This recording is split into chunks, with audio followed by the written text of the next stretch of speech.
Why is this happening to me? What do you think happens when we die? Qu'est-ce qu'il y a de plus pénible que d'être avec soi-même? Réveille-toi, réveille-toi. Hey, yeah. It's time to wake up. Réveille-toi, hey. Réveille-toi. Wake up, wake up, wake up.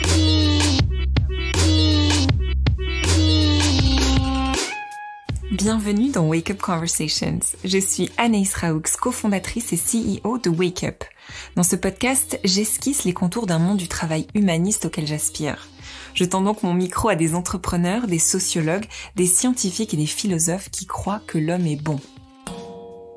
Si vous êtes manager, dirigeant, DRH et que vous souhaitez adopter un leadership conscient, je vous invite à découvrir nos accompagnements et notre boussole sur www.wake-up.io.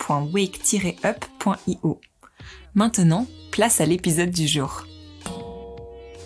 Aujourd'hui, je reçois Corinne Sombrin.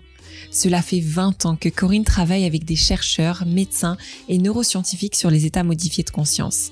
Ensemble, ils ont mis en lumière un potentiel inexploré de notre cerveau, celui de la transcognitive. Avec Corinne, nous avons donc parlé des avancées scientifiques qu'elle mène, mais aussi de son histoire qui a inspiré ses travaux. Vous verrez, c'est passionnant et palpitant. Allez, installez-vous confortablement, je vous emmène dans cette conversation avec Corinne Sombrin. Merci Corinne d'avoir accepté notre invitation. Merci à vous Anaïs. Alors je commence chaque épisode de podcast avec cette question qui peut être un peu déroutante, mais qui êtes-vous, Corinne Sombrin? Vous trouvez ça déroutant, vous? En tout cas, ça force tout de suite à l'introspection. Pas du tout, si on l'a pas fait avant, c'est quand même qu'on a perdu beaucoup de temps. Exact. Oui.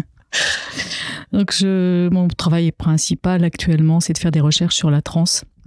Voilà, et d'écrire des livres sur le parcours que j'ai depuis 2001. Donc le dernier, c'est La Diagonale de la Joie, oui. Voilà, chez Albin Michel. Oui. Donc vous êtes écrivaine, auteure. J'aimerais de toute manière qu'on commence par le début. Vous êtes née à Ouagadougou, au Burkina Faso. Je ne suis pas née à Ouagadougou, J'ai été élevée à Ouagadougou, mais je suis née à Draguignan dans le Var. D'accord, voilà. Ok, petite rectification. Mais ce que j'ai lu, ce qui m'a frappé surtout, c'est que vous direz plus tard dans des interviews que j'ai pu lire qu'il y avait quelque chose de tribal qui vous rappelait l'enfance. Quels souvenirs avez-vous de votre enfance ? Des films, parce que mes parents faisaient des films, mon père surtout. Donc c'était du Super 8 à l'époque. Voilà, donc c'est tout ce que j'en ai comme souvenir. Après, je suis allée souvent en Afrique le revoir. Mes parents se sont séparés. Après, j'ai grandi dans le sud de la France. Mais donc j'avais 7 ans quand j'ai quitté l'Afrique. Et voilà, j'ai quelques souvenirs, dont ce passage dans la brousse où il y a eu cette cérémonie funéraire. Qui d'après ma mère était et ce que j'en ai appris après était probablement une première transe, une première manifestation de transe, dans la mesure où on a assisté à cette cérémonie. Il y avait les masques et les danseurs au centre de l'espace dédié à ça, et ma mère m'a dit voilà, que j'avais commencé à trembler et que j'étais irrésistiblement attirée par ces sons et qu'on était deux dans cet état-là, le chien et moi. Voilà. Donc elle s'est rendue compte qu'il y avait quelque chose de pas normal et qu'il fallait vite nous emmener, parce que ces tremblements, ça l'a beaucoup inquiété. Bon, elle nous a ramenés à la voiture et on s'est calmés. Et voilà. Donc le parcours d'après me fait penser que c'était déjà une manifestation de transe. Provoquée par les sons, les danses. D'accord, je ne connaissais pas cette anecdote-là de votre vie. Ok. Et donc, vous venez de le dire, vous grandissez ensuite dans le sud de la France, près de Cannes. Oui. Et c'est là où vous démarrez en fait des études de musicologie, c'est comme ça qu'on dit. Et la musique a quelque chose de très important finalement dans votre parcours, même aujourd'hui dans vos recherches, on y reviendra. Qu'est-ce qui vous a attiré à cet âge-là vers la musique? J'ai pas de réponse. Qu'est-ce qui m'a attirée vers un chemin d'études? Moi, j'avais envie de faire du violon quand j'étais petite et c'était le piano. Voilà, ça a été le piano parce qu'il n'y avait pas de professeur de violon à proximité et ça a été le piano. Voilà, donc après, c'est le travail. C'est l'apprentissage à 7 ans, 8 ans d'un instrument qui fait que on y trouve un plaisir ou pas. Je ne trouvais pas trop de plaisir à travailler beaucoup d'heures par jour sur mon piano, mais petit à petit, c'est venu. Et puis, je me suis spécialisée dans ça après. J'arrive sur une question juste un peu intime, en tout cas en lien avec votre histoire qui va vous chambouler. C'est un événement majeur quand même dans votre vie. Vous tombez amoureuse à 28 ans et puis votre ami tombe malade et décède. Et honnêtement, j'imagine pas ce que vous avez pu vivre. On voit très bien les émotions qui sont retranscrites dans le film Un monde en plus grand, que j'ai récemment vu. Aujourd'hui, si je vous posais la question aussi par rapport à des auditeurs qui peuvent vivre des choses difficiles, traumatiques, comment est-ce que l'on se remet du deuil de l'amour de sa vie ?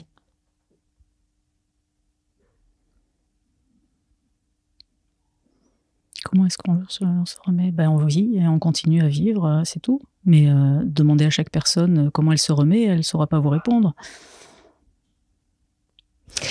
Vous plaquez tout et vous partez à Londres. Ouais.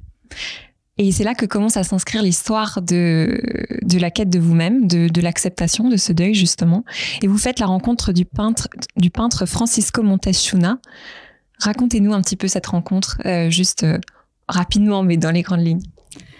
Je travaille pour la BBC à l'époque et avec des artistes aussi pour lesquels je compose de la musique. Et donc j'ai travaillé avec un peintre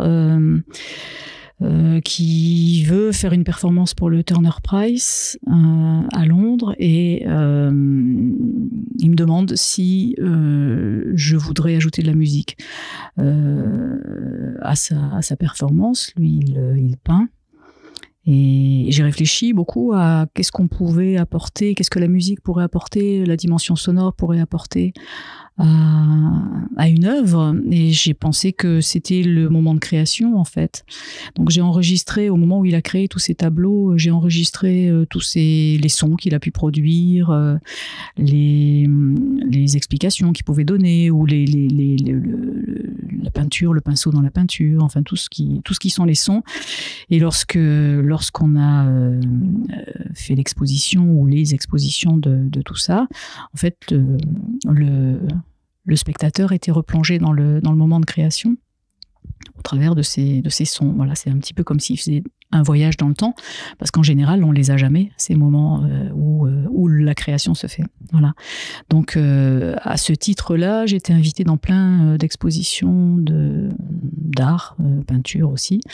Et donc, à un moment, on était invité à cette exposition de Francisco Monteshuna, qui peint sur des écorces naturelles, qui peignait avec des pigments naturels, les visions qu'il avait en prenant certaines plantes d'Amazonie que je connaissais pas à l'époque. Voilà. Et j'ai été assez fascinée par ces dessins. Et à ce moment-là, en discutant avec lui, il m'a expliqué que dans leur tradition en Amazonie, donc lui il venait du Pérou, et que dans leur tradition,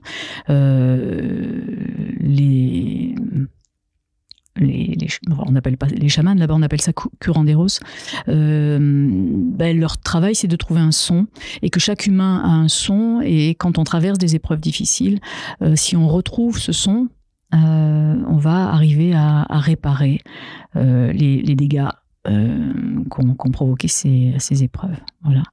Alors, en tant que musicienne, ça m'a intéressée quand il a parlé de son, évidemment. Mais ce que je savais pas, c'est que j'allais devoir prendre de l'ayahuasca et vivre isolé dans la jungle. Enfin voilà. Donc ça a été une épreuve assez terrifiante pour mon niveau de courage. Et après,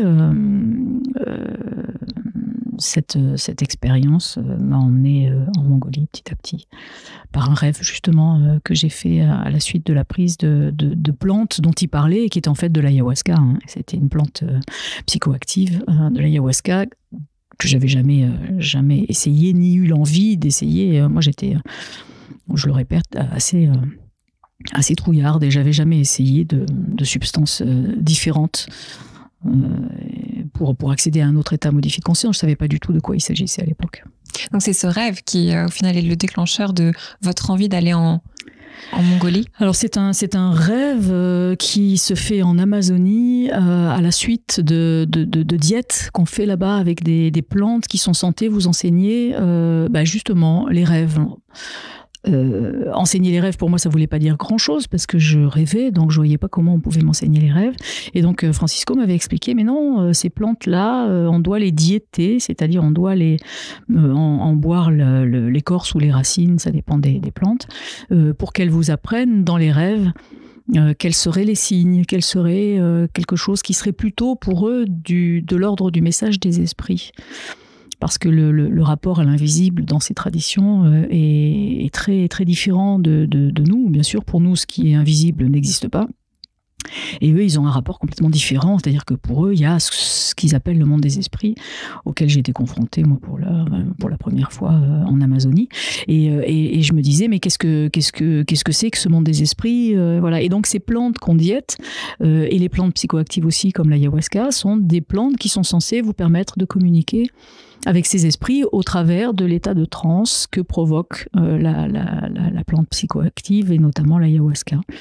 Et donc j'avais diété une plante qui était censée m'enseigner les rêves, et c'est donc à la suite de ça, mais bien un mois après, où j'étais toujours en Amazonie, où ce rêve est arrivé d'un jeune homme qui me demandait de mettre une feuille à côté de mon oreille, et ce jeune homme me disait écoute le son qu'il y a dans cette feuille. Et je me souviens très bien d'avoir entendu un chant diphonique. C'est une technique qui est pratiquée par les Tuvas en Mongolie, une population de Sibérie-Mongolie, et que je connaissais pour l'avoir étudiée.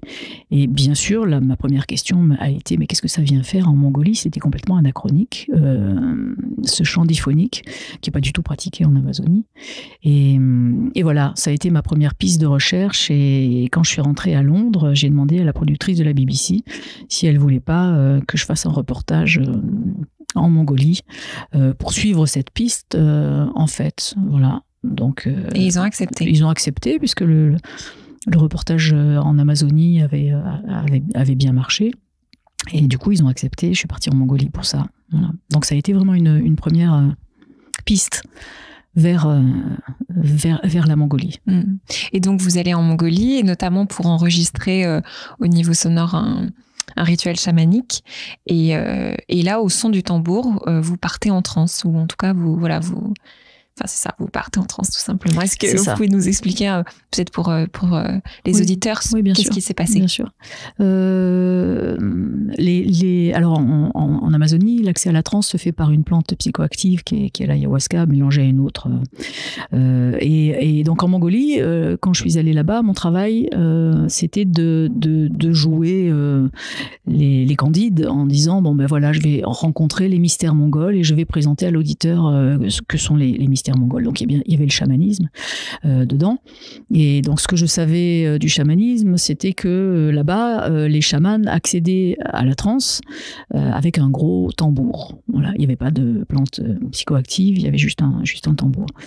Donc je suis arrivée avec une amie qui m'a emmenée au nord de la Mongolie rencontrer un chaman qui s'appelle Balchir. Et il a fait sa première cérémonie. Et donc c'est en écoutant le son du tambour que j'ai réagi d'une façon à laquelle je ne m'attendais pas, qui a été de commencer à trembler, à bouger les mains, puis à sauter, et puis à me mettre à hurler comme un loup. Le plus étonnant, c'est que j'avais vraiment conscience de ce qui se passait au moment où ça se passait, mais que j'avais un besoin irrépressible de le faire et que je ne savais pas l'arrêter.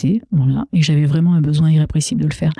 Et quand je suis sortie de cet état, ça a été long. Je me suis battue avec le chaman parce que je voulais absolument son tambour, lui prendre son tambour, ce qui se fait absolument pas, c'est interdit, hein, bien sûr.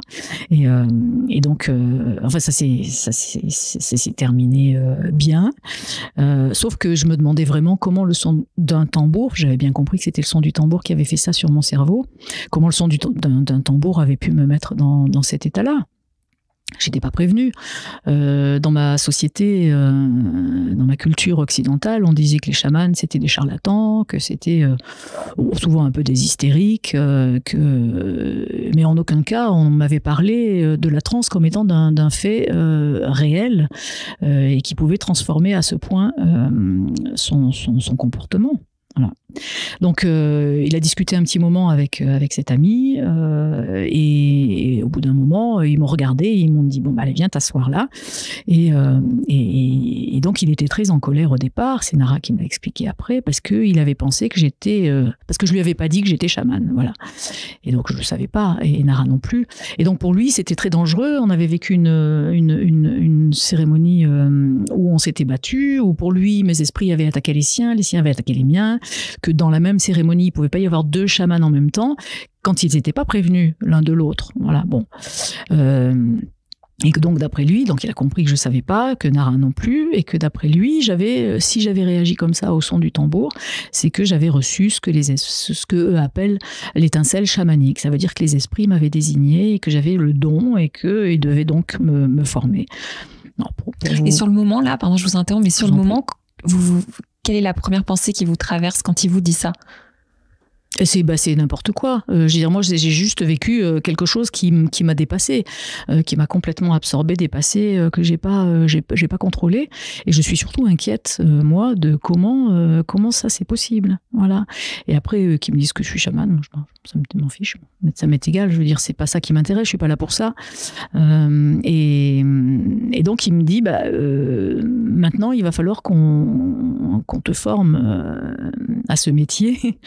Et ce métier, moi, je voulais pas du tout le faire. Voilà. Alors, j'ai dit, je m'en vais. Hein, et là, ils m'ont dit, mais tu sais, si tu fais pas ce que les esprits ont décidé pour toi, ta vie va devenir un enfer. En gros, et comme c'était déjà un enfer, j'avais perdu mon ami d'un cancer à une bataille pendant 5 ans. Ça n'avait pas été drôle, donc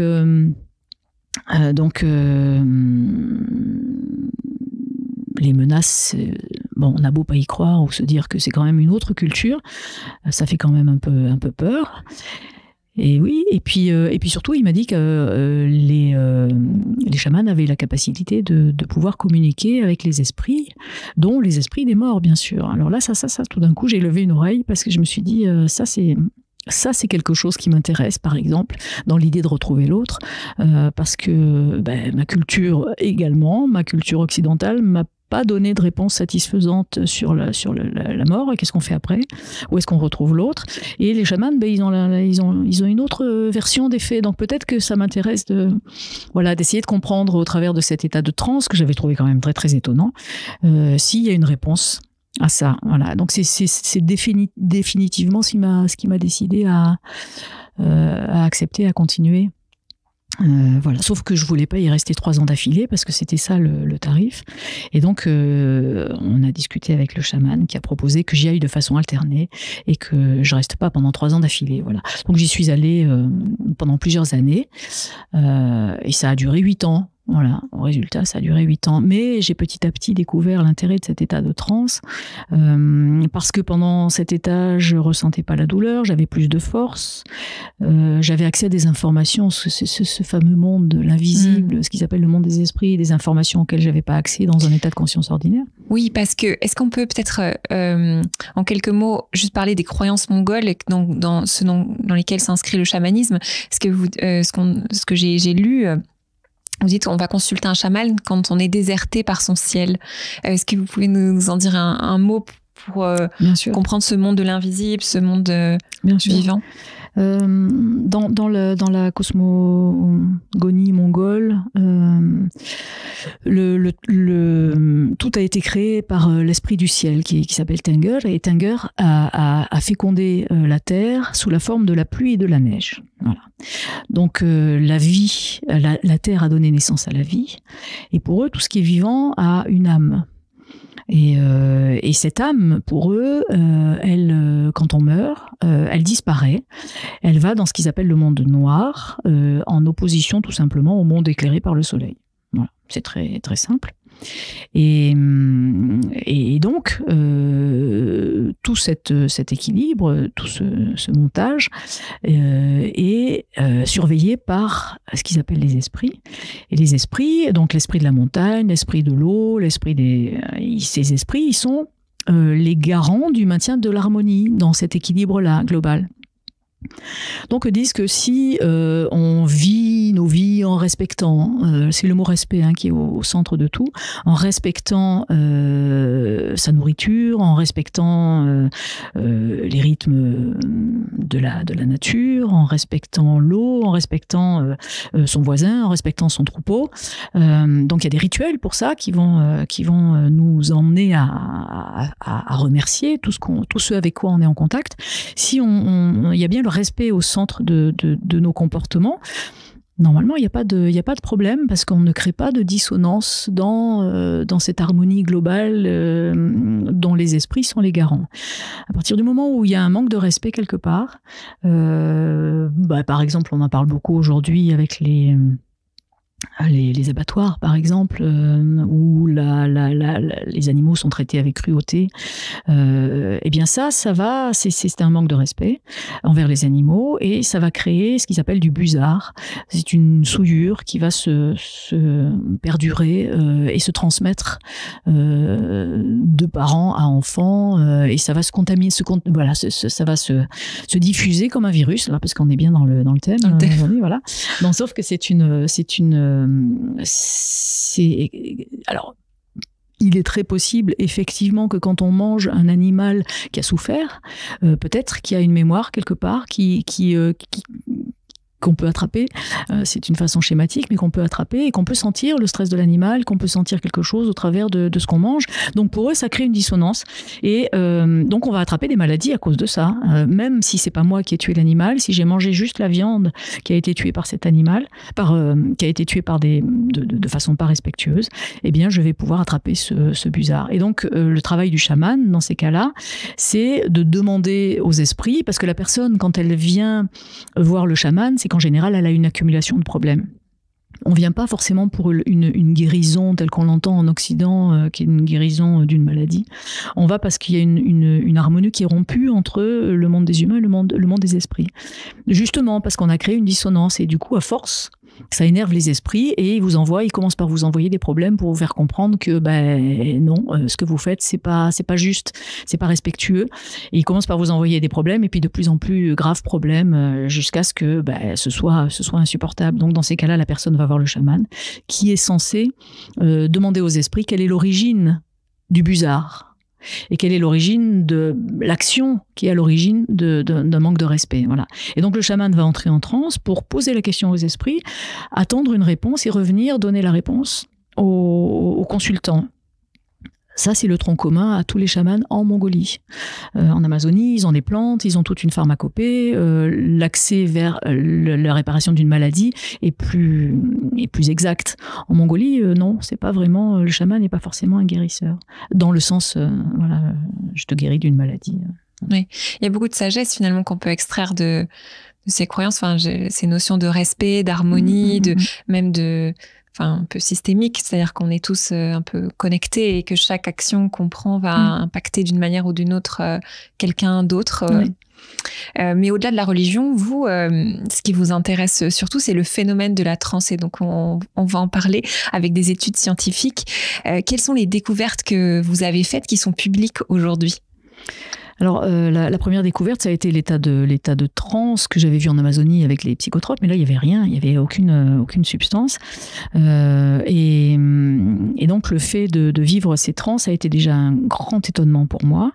Et j'ai assez vite compris à quel point c'était intéressant comme état, dans la mesure où, je le répète, ça me donnait plus de force, je ne ressentais pas la douleur, j'avais accès à des informations, il y avait un phénomène de dissociation tout d'un coup, j'étais plus que j'avais l'habitude de percevoir de moi. Je pouvais me transformer en un personnage, un animal, pas toujours le même. Et je trouvais ça fascinant quand même de découvrir à quel point ce que je percevais de moi jusque-là, dans un état de conscience ordinaire, était limité à côté de ce que j'étais capable de traverser au travers de ces états. Alors, comme à l'époque, la plupart des anthropologues, on est en 2001, la plupart des anthropologues nous racontent que la transe, c'est une théâtralisation, c'est pas un fait. Le chaman fait semblant, en fait, ça fait partie du rituel. C'est juste aussi, ça fait partie aussi du rituel, mais ils ne reconnaissent pas un véritable état de transe. Et moi, je vois bien que ça change complètement mon comportement. Donc j'ai voulu qu'on comprenne à quel point c'est un état sérieux et intéressant, parce qu'à l'époque encore, c'était considéré comme un phénomène psychopathologique aussi, si jamais on reconnaissait un état de transe, que c'était un peu les grands malades psychiatriques qui pouvaient avoir ce genre de choses, tout ça mené par les phénomènes d'hystérie, de Charcot, enfin tout ça a été souvent au fur et à mesure des siècles, a toujours été regardé d'un œil quand même suspicieux, on va dire. Voilà. Et moi, je voyais bien à quel point c'était intéressant. Donc, l'idée, c'était, en rentrant en France, d'aller rencontrer des chercheurs qui seraient susceptibles de prouver que cet état était déjà une modification du fonctionnement du cerveau. Ça a été déjà un premier challenge, parce que pour moi, la seule façon objective de démontrer que la transe était un phénomène sérieux, c'était de passer par les IRM ou les EEG ou les électroencéphalogrammes. Parce que là, c'était inattaquable. Si on démontrait par là qu'il se passait quelque chose, plus personne pourrait nier le fait que la transe était un phénomène cognitif et pas une théâtralisation. Voilà. Donc ça a été un parcours du combattant pour rencontrer des chercheurs. Ça m'a pris 6 ans. 6 ans pour finalement faire un premier enregistrement à l'hôpital d'Edmonton au Canada avec le professeur Florent Henry. Donc, mais pour arriver là, il a fallu passer par d'autres épreuves qui aidaient que pour faire un EEG de son cerveau, enfin sur la tête du cerveau, il fallait me passer du tambour parce que c'était pas compatible avec les conditions d'enregistrement. Si j'avais des électrodes sur la tête reliées à un ordinateur et avec un tambour en sautant dans tous les sens, c'était pas compatible. Donc ça, c'est le docteur Etévenon que j'avais rencontré à Paris qui m'avait expliqué ça. Parce qu'en fait, les conditions d'enregistrement d'un EEG, c'est de pas bouger. Et donc, il fallait que j'induise la transe par la seule volonté, parce que je pouvais pas me servir d'un tambour. Et 2, il fallait que j'arrive à maîtriser les mouvements aussi, parce qu'on peut pas trop bouger dans la mesure où ça fait ce qu'on appelle les artefacts musculaires, c'est-à-dire que l'électrode va plus enregistrer le mouvement de vos muscles que l'activité cérébrale due à la transe. Voilà. Donc c'était 2 conditions. Alors j'ai réussi à induire la transe par la seule volonté, et après j'ai réussi à petit avec l'entraînement maîtriser la transe jusqu'à ce que je sois reconnue compatible avec les conditions d'expérimentation. Donc on est en 2007, en octobre 2007, et à Edmonton on fait le premier enregistrement EEG de cet état de transe. Donc j'induis par la seule volonté, auto-induit, d'un type de transe chamanique mongole. Voilà. Et c'est ce qui va donner les premiers résultats scientifiques et la première publication scientifique de cet état, qui démontre que oui, c'est un phénomène cognitif qui se passe. Il y a une grosse transformation au niveau du cerveau, et que donc c'est pas du tout une théâtralisation et qu'il se passe vraiment quelque chose. Voilà. Donc à partir de là, on pouvait plus dire la transe, c'est une théâtralisation, ça n'existe pas, on ne pouvait plus dire ça. Voilà. Alors après, il fallait convaincre tout le reste de l'intérêt du vécu de la transe. Voilà. Et il y a des études qui sont notamment bluffantes que vous avez menées, mais quand on regarde les chiffres, vous avez développé donc des sonorités pour faire en sorte que les personnes accèdent justement à cette transe cognitive auto-induite que vous appelez. Et les résultats, 80 au démarrage, 80% des gens entrent en transe, et et aujourd'hui, vous dites 90%. Et il y a cette histoire aussi d'une personne qui a le bassin à moitié paralysé, qui arrive à retrouver en transe la mobilité de ce bassin. C'est assez formidable. J'invite tout le monde à aller regarder cette conférence que vous avez donnée au musée de Toulouse, où il y a les images et elles sont très parlantes, très prenantes. Et c'est vrai que oui, j'ai vraiment été bluffée, surprise. Ce genre de chiffres donne une crédibilité incroyable à toute la démarche, en plus des publications scientifiques reconnues, etc. quoi. Ouais. Dans l'ordre, il a fallu d'abord, une fois qu'on a démontré que c'était un potentiel cognitif, il n'y avait pas de raison qu'il y ait si peu de gens qui accèdent à la transe. En Mongolie, il y a 0,001% des gens qui accèdent à la transe avec ce tambour. Il y a à peu près 1 sur 100 000. Et dans la mesure où on avait démontré que c'était un potentiel cognitif, pour moi, il n'y avait pas de raison qu'il soit si peu. C'était pas possible. Donc, je me disais que certains avaient développé ce potentiel qu'on appelait là-bas des chamans, donc ces capacités qu'on appelait là-bas chamaniques, et que ça voulait pas dire que les autres n'avaient pas aussi ce potentiel d'accès à la transe, mais qui étaient en sommeil tout simplement, et qui auraient nécessité une sollicitation plus forte, plus puissante. Voilà, donc on a travaillé avec des chercheurs à la mise en place d'outils sonores pour éviter les outils lumineux, pour éviter parce que ça déclenche des crises d'épilepsie. Donc on s'est tourné plutôt sur des outils sonores qu'on a testés à partir de 2015 et pour la première fois à l'école des Beaux-Arts de Nantes avec des étudiants des Beaux-Arts. Et là, oui, avec ces outils sonores, on a réalisé que 16 sur 20 ont vécu une transe, avec une transe comme je l'avais vécu en Mongolie. Voilà. Donc en améliorant ces outils, on arrive aujourd'hui à 90%. Et après avoir testé ces outils sonores sur des artistes, les chercheurs m'ont dit c'est facile sur les artistes, ils sont toujours en transe de toute façon, donc c'est trop facile. Donc l'idée ça a été de tester ces outils sur d'autres profils qui étaient les chercheurs avec qui je travaillais, qui étaient différents profils de tous les profils de chefs d'entreprise, de toutes sortes de profils.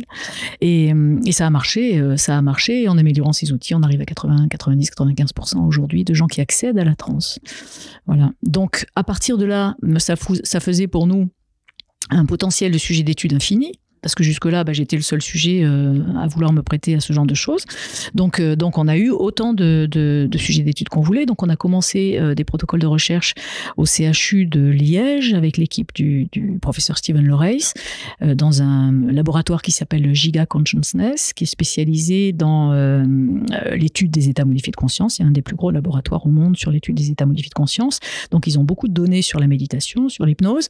Et donc, on a fait les premières études sur la transe qu'on appelait maintenant, puisqu'elle était abstraite de tout rituel et connotation chamanique. On n'a pas de costume, on n'a pas de... Donc, on l'a appelée transcognitive, auto-induite, dans la mesure où, une fois qu'on a pu mettre les gens en transe, j'ai aussi mis en place la méthode, on a mis en place un programme de recherche pour trouver la méthode pour permettre aux gens d'induire la transe par la seule volonté.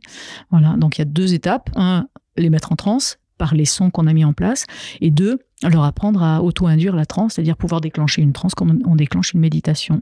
Du coup, on a pu commencer un protocole avec 27 transeurs au CHU de Liège pour voir justement avec des électroencéphalogrammes, mais cette fois des électroencéphalogrammes avec 256 électrodes ou un truc comme ça, donc ce qu'on appelle haute densité, pour comparer la signature cérébrale entre une méditation, une hypnose et une transe cognitive auto-induite, de façon à en voir et en repérer les similitudes et les différences. Voilà. Mais aujourd'hui, il n'y a plus aucun doute sur l'existence et la réalité de l'état de transe, et non plus aucun doute sur le fait que la plupart des gens ont accès, c'est vraiment un potentiel auquel on a tous accès mais qui reste peu sollicité.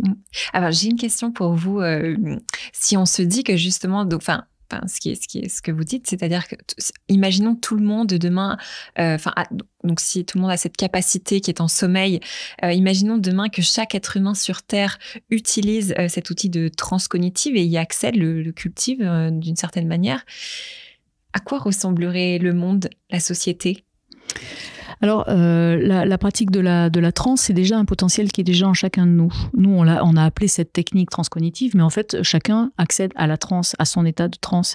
Ce qu'on a pu observer sur l'état de transe, c'est que son gros intérêt, quel qu'il soit, des états modifiés de conscience en général, mais particulièrement la transe, c'est transformation. Donc transformation de processus internes, de traumas qu'on aurait pu traverser, parce que dans cet état, la force, qu'elle soit psychique ou physique, est augmentée, la perception de la douleur, qu'elle soit psychique ou physique, elle est diminuée, donc ça permet de retravailler et de retraverser des événements traumatiques qu'on aurait eu dans sa vie, plus les processus d'auto-guérison qui semblent amplifiés. Donc, transformation, un des grands avantages de la pratique de la transe, et interaction. Voilà.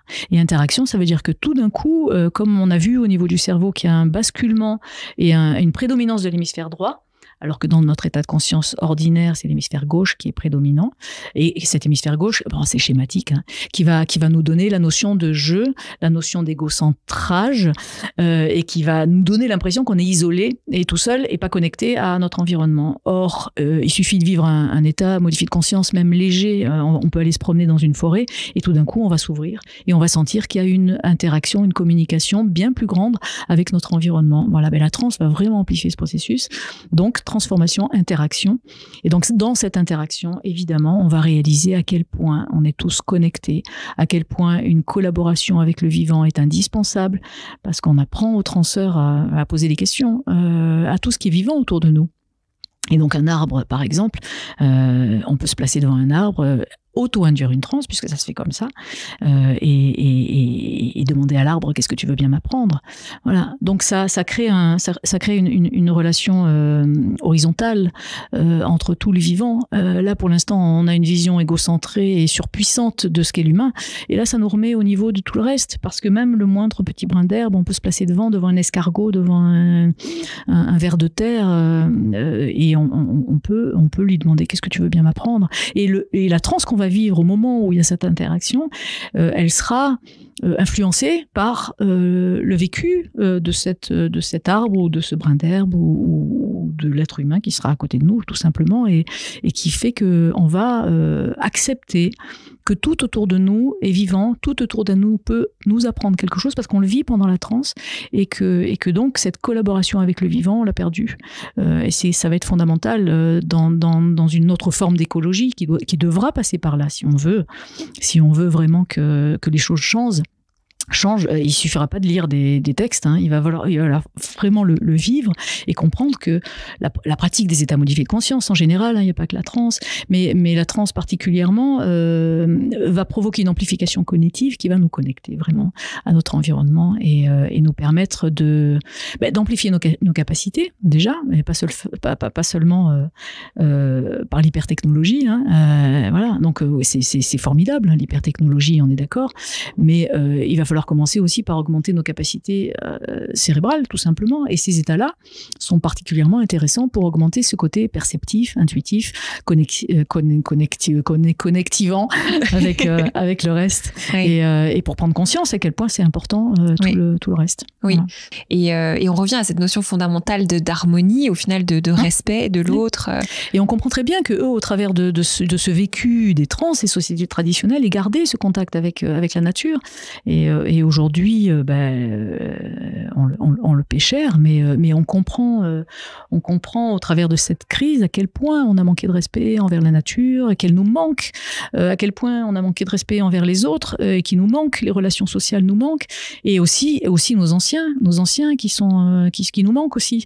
Donc là, au travers de cette crise, on ressent vraiment dans nos corps ce qu'on a peu respecter, ce qu'on a négligé, et ça, bien sûr, on le paie cher, mais ça a au moins cet avantage de nous faire comprendre des choses aussi au niveau de l'écologie et de la façon dont on a vécu jusqu'à présent, à quel point tout ça, on l'avait compris intellectuellement, c'est pas nouveau, mais là, on le comprend dans nos corps, on comprend à quel point on est dépendant de ça et à quel point c'est important.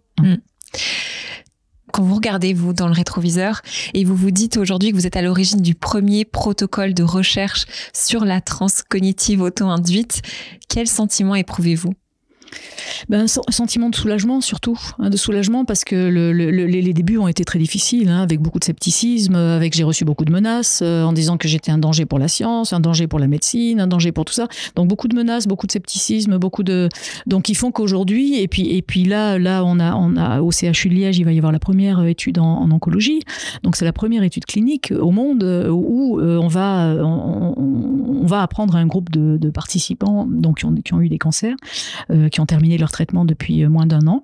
On va leur apprendre la transe et on va voir quel est pour eux le bénéfice de cette pratique sur leur qualité de vie déjà. Donc sur le sommeil, sur la douleur, sur la détresse émotionnelle, sur la peur de la récidive, donc tout ce stress qui est dû à la suite d'une maladie et au traitement lourd qu'ils ont subi. Donc ça c'est vraiment c'est formidable.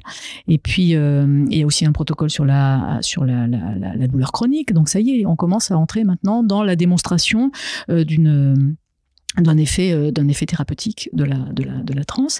Et autre grande nouvelle, ça va entrer à l'université puisqu'il va y avoir 2 diplômes universitaires à la rentrée, qui sont ouverts par les professeurs Antoine Bioy et Marie-Carmen Castillo, auxquels on a tous contribué et qui vont ouvrir la rentrée 2021. Donc en 20 ans, puisque ça fait 20 ans cette année, en 20 ans ça a fait beaucoup de travail et beaucoup de soulagement, et de voir à quel point ça reconnecte les gens quand on leur apprend. Enfin, on leur apprend rien. Je répète toujours qu'on va rien leur apprendre. Donc pour l'instant, on forme surtout des médecins, des psychiatres, des chercheurs pour qu'ils nous aident et qui nous conduisent justement dans le développement des applications cliniques et thérapeutiques. Mais ce qui est beau à voir, c'est à quel point quand ils se reconnectent à ce potentiel, c'est ce qu'on leur dit, on leur apprend rien. Juste on les reconnecte. Ça se fait en 4-5 jours, c'est tout, c'est vite fait. À quel point ils sont heureux de se dire qu'il y a un potentiel là qui les reconnecte à tout ça, et à quel point ça. C'est pour ça que le livre s'appelle La Diagonale de la joie, parce que c'est vraiment quelque chose qui nous rend joyeux, qui nous remet dans une spontanéité qu'on a perdue, et surtout qui nous donne une boussole aussi dans qu'est-ce qui est bon pour moi ou qu'est-ce qui est pas bon pour moi, parce que quand il y a que le mental qui pense, il va pas prendre forcément la mesure des conséquences de ce qu'il fait. Et c'est un petit peu là où on est arrivé aujourd'hui, dans un monde absurde, qui fait qu'on a beaucoup réfléchi, on a fait plein de choses, mais on n'a pas du tout mesuré les conséquences de ces décisions non conscientes, en fait, sans prise de conscience des conséquences de ce moment-là. Et donc cette intelligence-là, elle nous reconnaît, c'est une sorte de boussole qui nous reconnecte à ce qui est mieux pour nous, et qui nous fait ressentir aussi dans le corps que ça, non, il ne faut pas le faire. Corinne, j'ai 4 petites questions de fin pour clôturer, qui est un peu le rituel ici du podcast. En quoi croyez-vous ? En quoi croyez-vous ? Je crois en rien. J'ai perdu l'habitude de croire. J'aime pas ce terme, croire. J'aime bien comprendre. Parce que croire, c'est l'origine du fanatisme. On croit sans comprendre. Et donc, ça me fait très peur. Donc, je préfère ne pas croire. En revanche, ne pas m'accrocher à mes certitudes, les remettre en question et essayer de comprendre. Voilà. Quelle est la leçon que vous avez mis le plus de temps à apprendre ? Ne pas douter. Enfin, douter moins, le moins possible. Voilà, douter le moins possible. Et j'ai beaucoup douté. C'est bien de douter, mais quand c'est trop, c'est toujours pareil. C'est pas équilibré. Donc ça, j'ai mis du temps à comprendre. Et j'ai toujours du mal avec ça. Je remets toujours en question les choses. J'interroge toujours. Ce qui est bien, mais trop, c'est pas bien non plus. Voilà. Quel a été le choix le plus difficile que vous ayez eu à faire pour suivre votre destin ? De partir en Mongolie, en Amazonie. Moi, je suis bien chez moi. Je suis un ours dans ma tanière, et l'idée de voyager, ça m'a jamais plu. Donc, il fallait vraiment que je sois en période de deuil, désespérée pour accepter de faire ça. Mais ça a été la décision la plus difficile. Complétez cette phrase. Le monde a besoin.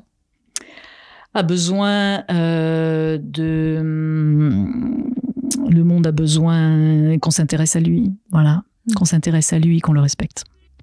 Merci Corinne.